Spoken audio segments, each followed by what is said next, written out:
Another day, another dollar. Thank the Lord for another 24. God, I knew that was you. Just getting back to the crib, man. Chest day tonight, man. Good chest workout tonight, baby.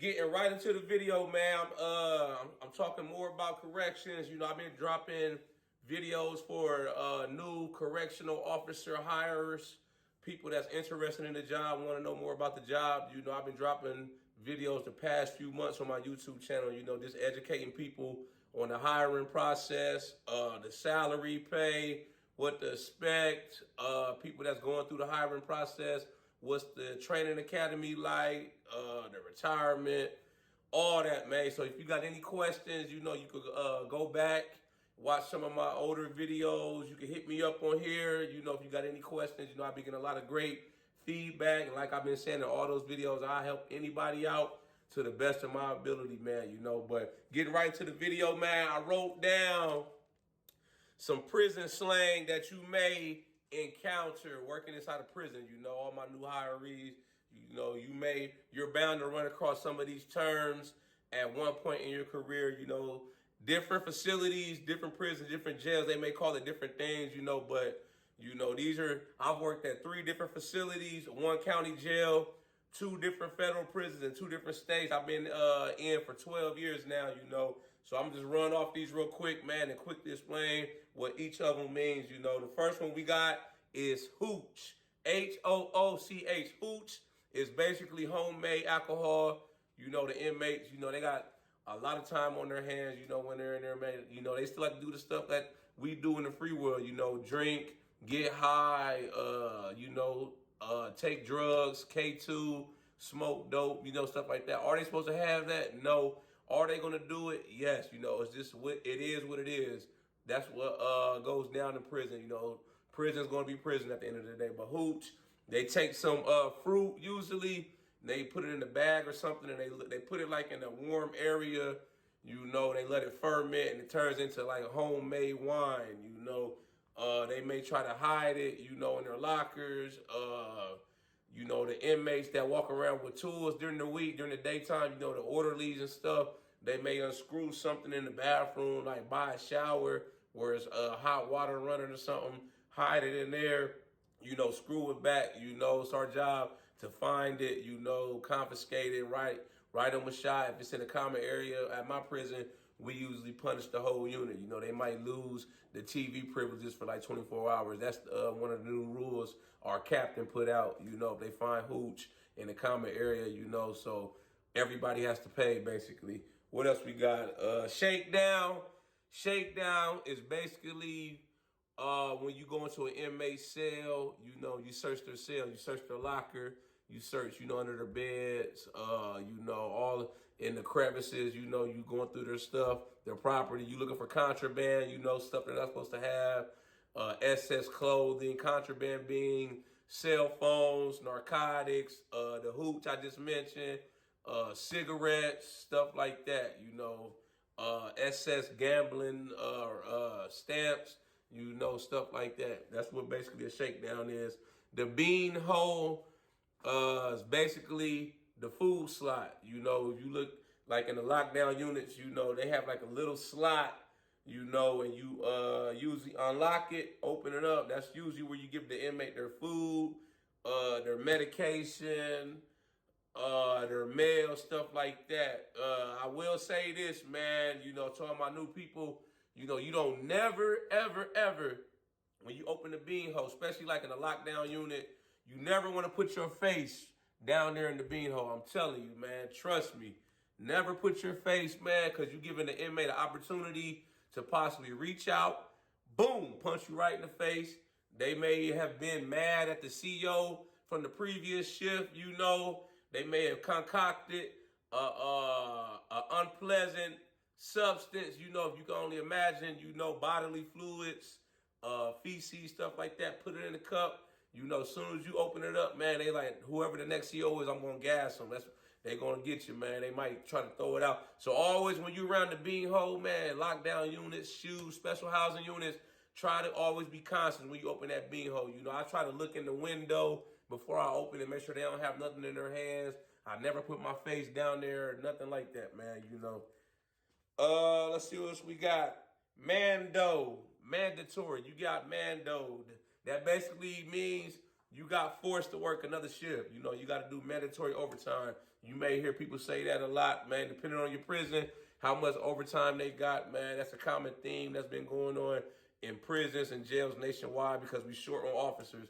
You know, so if you hear somebody say they got mando, they got forced basically to work a whole nother shift. You know, at my prison, if you get mando, we do 5 8s, 5 8 hour shifts. You get mandatory, you got to stay for a whole nother 8 hour shift. So then it turns into a 16 hour shift. You know, I tell people this: always pack enough food.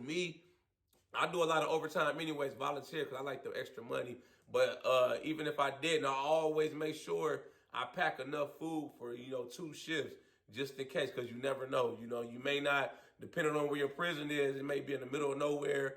You know, you might not be able to run out and get some food. My prison that I'm at now is kind of close to like local, fast food restaurants.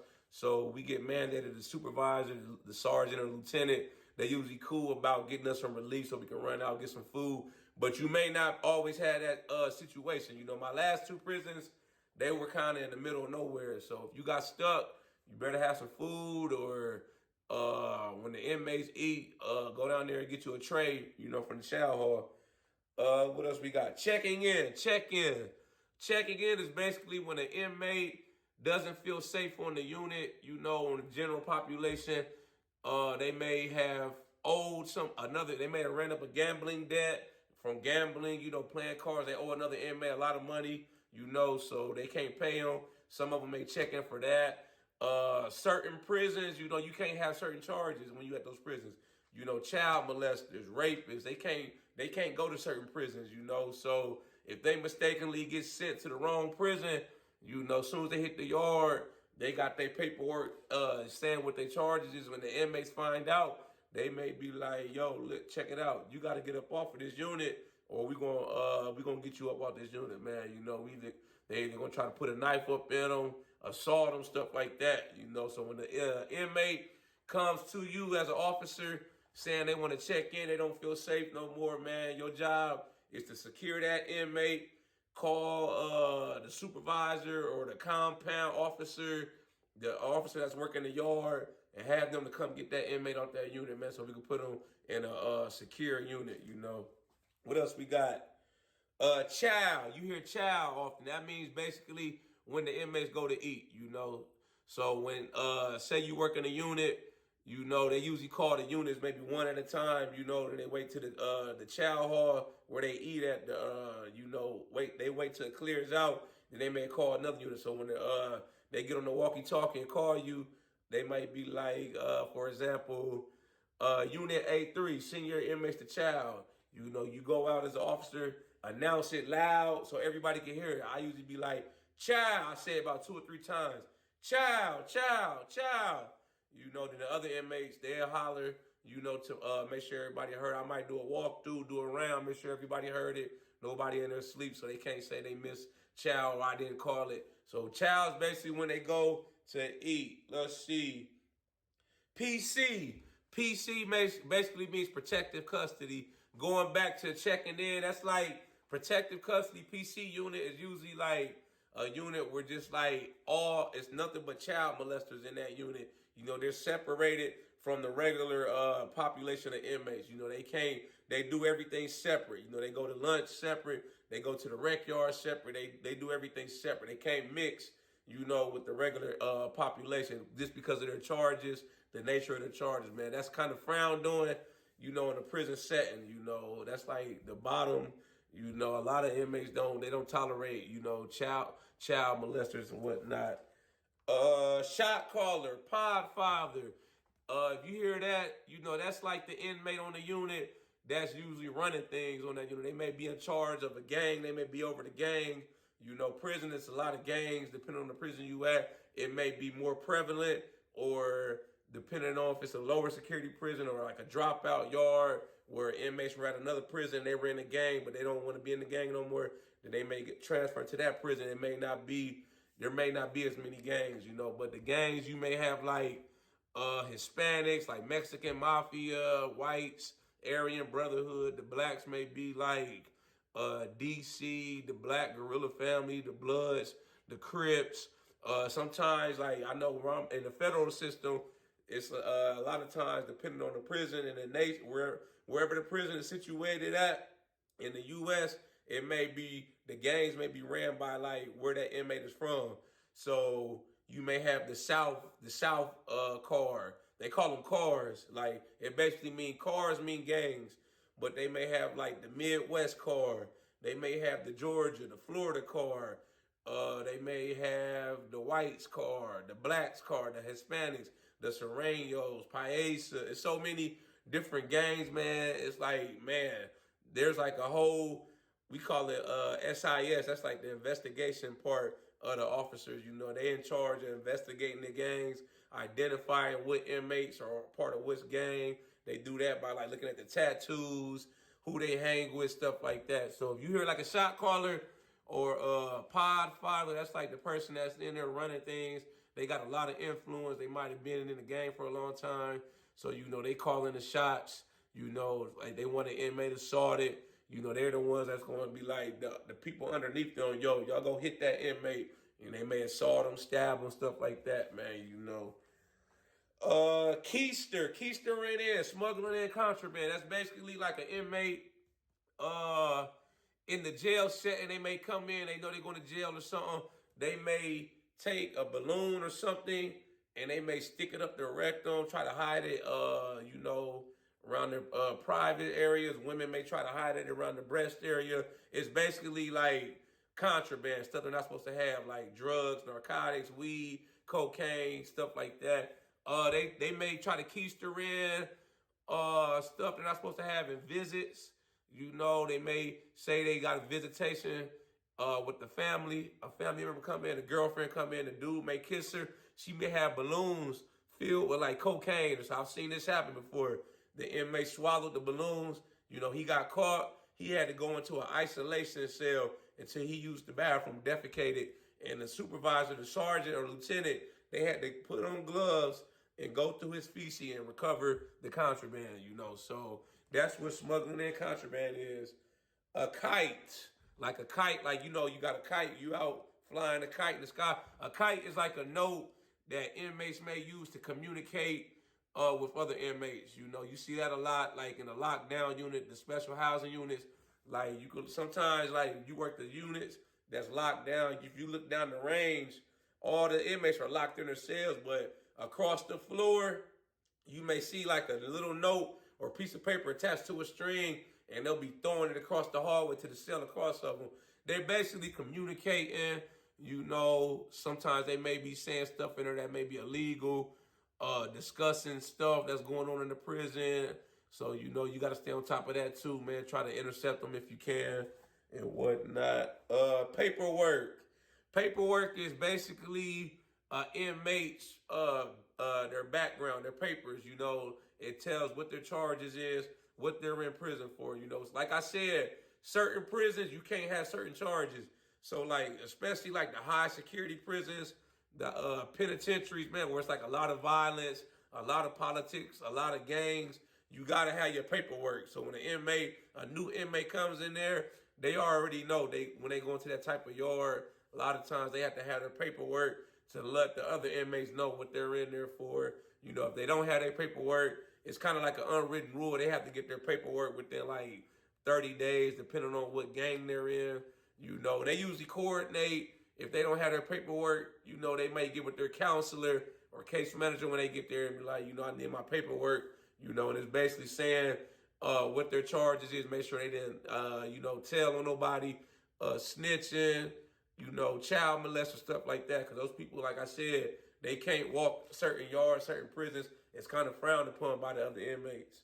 What else we got? A pickle suit.